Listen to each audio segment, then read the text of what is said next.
Things are being thrown. There's no room for this in the sport. There's no room for the Davis brothers to be in the building tonight. The police escorted them out. You saw a stroller being moved. His jokes prior to his fight against Lamont Roach. After the fight, look how many were waiting. The hardest punch I ever faced. No. And I ain't shitting on him or nothing like that. He can punch. Tensions rise backstage as GervontaDavis and Lamont Roach lock eyes before their rematch. Roach remains calm and avoids any verbal back and forth, keeping his attention on the upcoming bout. He trusts his performance in the ring will say more than words, and he's confident he'll come out victorious. About the outside critics, I know what I could do in the ring, and that's the only thing that matters, honestly, is that I go out, give it my all, and perform, and most likely, 9 times out of 10, when I do that, I'll be victorious. Lamont Roach is unfazed by GervontaDavis's power, confidently stating that he's faced harder punchers before. Roach's cool attitude reflects his experience, showing that Davis's reputation alone won't shake him. He's built for this and isn't intimidated. In their first fight, a momentary slip from Davis had him take a knee, sparking debate and elevating Roach's image. Many saw Roach as the first real test Davis had faced. I think the hardest punch I ever faced. No. And I ain't shitting on him or nothing like that. He can punch.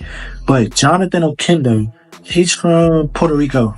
Bro, he got bricks in his hands, bro. I lie to you not. He punch hard. I ain't gonna lie. He a hard head motherfucker. That moment has shifted public opinion, with many now thinking Roach could take control in the rematch. Recent clips of Davis show a fighter who's transformed. He looks more powerful, more focused, and mentally dialed in.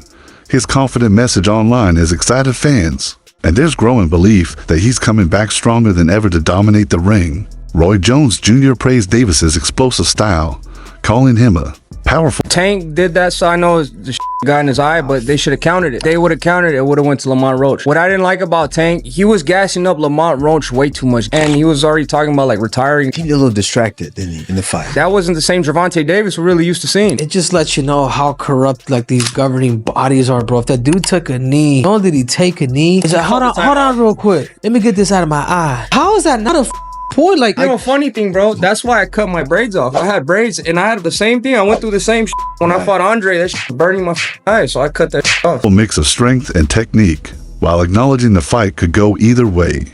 Jones expects Davis to take control and impose his will with his usual dominance. Many believe Davis was off in their first match, whether due to personal issues or a flawed strategy. This time, with his pride at stake, Davis seems fully focused. His energy suggests this is more than just a rematch.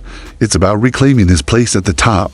Roach isn't just after a win, he wants a knockout. His relentless training reflects his hunger to send a message. A knockout win over Davis would elevate his career and secure his name among boxing's elite, building a legacy through grit and skill. Roach has declared his readiness with full confidence, saying he has all the tools needed to beat Davis. It's not arrogance, it's confidence earned through preparation. He believes he's ready for whatever style or pressure Davis brings to the fight. Saturday night, GervontaDavis versus Lamont Roach. What are we expecting from this fight? Well, we're expecting Gervonta just continue to show us his dominance and show us who he really is. It's really a coming out party for Roach, but we kind of ever seen him a lot. So he get to show people what he has too. And usually when you get two guys who are boxers amateurs, it's going to equate to a good fight for the first 2 rounds. But then when the pro rounds take over, we'll find out, has Roach adjusted to being a pro yet? Or is Tank too superior than himself? And that's where the difference will come in. You got a good back foot game like that, and you understand boxing like he understands it, he gonna make it rough for anybody. But, you know, Tank is a different animal too. So, it's a great fight. That's why everybody wanna see it. We can't just look at it and say, oh, he gonna win, oh, he gonna win. Trainer Greg Hackett highlighted that both fighters are under immense pressure. He sees the fight as even and says total focus will decide the winner. For Davis, Hackett warns, one small mistake could cost everything. Discipline is key. Mikey Garcia shared his thoughts, noting that Davis's physical skills aren't enough without mental clarity. Garcia says if Davis isn't fully focused mentally, he might as well not step in the ring, and all because mindset is everything. Coach Kenny Ellis praised Roach's work ethic, but warned that training footage means little. And this is a rematch of one of the most controversial fights in recent memory, where Roach arguably won 7 to 8 rounds of that fight, and then Tank took a voluntary knee in round 9, which wasn't ruled a knockdown, but ultimately, it was scored a majority draw. Now, in the rematch, I do expect Tank to look much better than he did in the first fight. I don't think that was his best performance by any means. And that means being more active in the early rounds, not just staying on the ropes looking for counters. And I'm sure he'll be willing to exchange more with Roach this time around. The left hands, the combinations, the body shots. That's where he had the most success in the first fight. And Roach, he just needs to stick to what made him so successful in the first fight. His forward pressure, staying behind that jab and right hand. But most importantly, he wasn't scared to take it at Tank, but he also didn't get too aggressive. Most of Tank's opponents, if they're scared of the power, they'll sit back on the ropes, get slowly broken down, or if they end up getting too aggressive, they get caught with the counterpunch. But Roach, he was sharp that whole fight. I would go Tank in the rematch. I think he has a lot more to show this time around. But Roach did prove to be a very tough test. But you guys let me know who you got. That you sent him to retirement earlier. My initial plan is to win, but every time I fight, I'm trying to knock somebody out. So, if that happens in the midst of it, that'd be a blessing. That'd be definitely something that I work for, because I work my ass off. But if he on his way out, well, why not kick his ass out? It does in a sense, but yeah, it do for sure. I ain't gonna lie.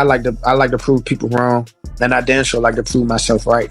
So it definitely gives me an incentive. And like I said before, I've been before.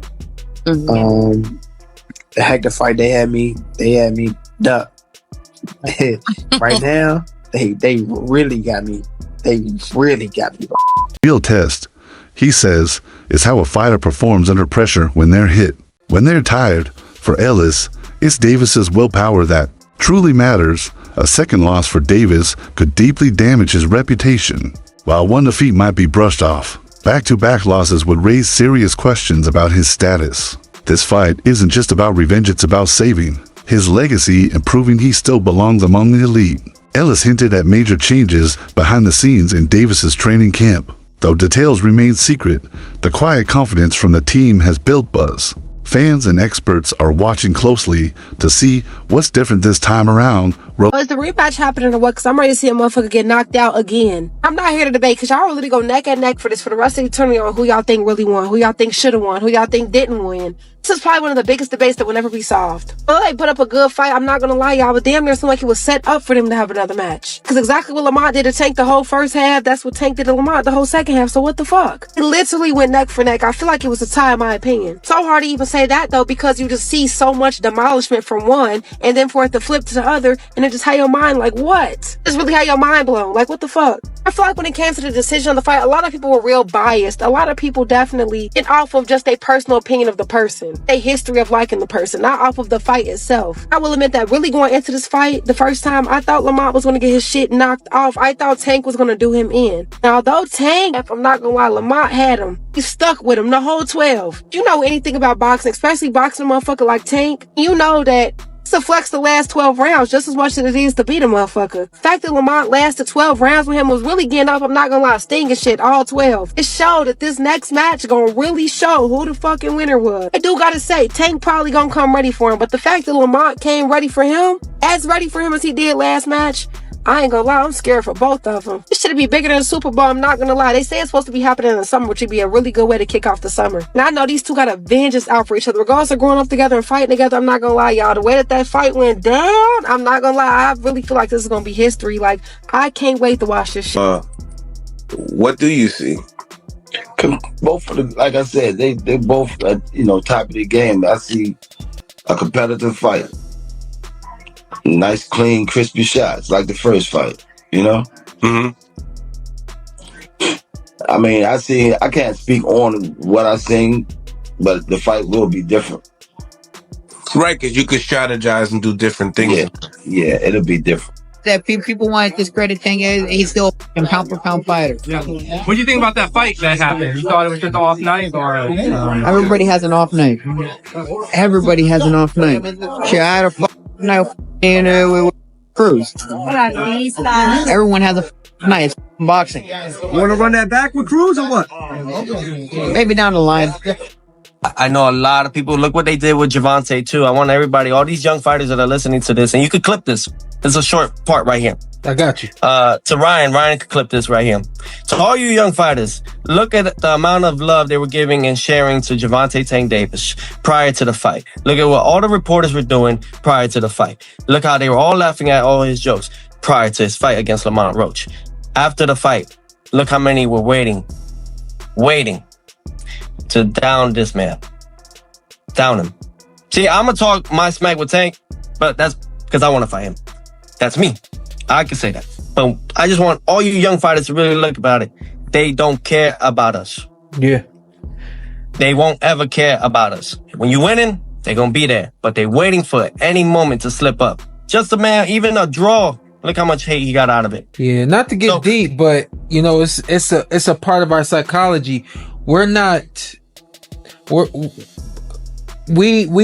to learn how to care about other people. You know what I mean? Everybody really think Tank go take the L. I've been seeing it. They say it's over. They think that this time Lamont go in more confident, knowing that basically he can, you know, really take it to Tank. Yeah, I want him to go in there confident. He's very skilled. Go in there confident because you gonna go up against a different Tank. Like I told y'all in previous videos, he go in there confident, thinking he could walk Tank down. Don't forget, with Tank, if he get you on that button, them lights going off. I don't care who you is. Remember how it ended up with Frank Martin? So yeah, don't go in there thinking that you going against like somebody that, like Ryan Garcia, somebody that's gonna fold. You're going against Gervonta Tank Davis. And I think that confidence is what's gonna get Lamont dropped. Because one thing I will say, with Tank, that wasn't your best fight against Lamont, bro. Confident, and you was really just, your mind was in y'all story, the lore and everything with y'all history. You ain't going there like I'm fighting a stranger. You going there like, oh, this Lamont, this from the same camp, we from the same area. But now I think that whole situation woke him up, because you gotta think, Tank not used to losing. Londo. Romero defended Davis, reminding fans that even legends can have a bad night. One-off performance shouldn't erase everything Davis has achieved in Romero's eyes. Tank is still one of boxing's biggest stars. Teofimo Lopez pointed out how Davis was left standing alone after the first fight, with critics turning on him. Lopez says this rematch is Davis's shot to change the story, win back respect, silence the doubters, and show what champions are made of. Sean Porter praised Davis's boxing IQ and power, saying he's one of the smartest and most dangerous fighters in the lightweight division, despite recent criticism. Porter believes Davis still commands respect and should not be underestimated. GervontaDavis is training like a man on a mission. Every session is intense power, speed, strategy, all fine-tuned to correct past mistakes. Davis wants more than a win. He wants to dominate and prove he's still one of boxing's best.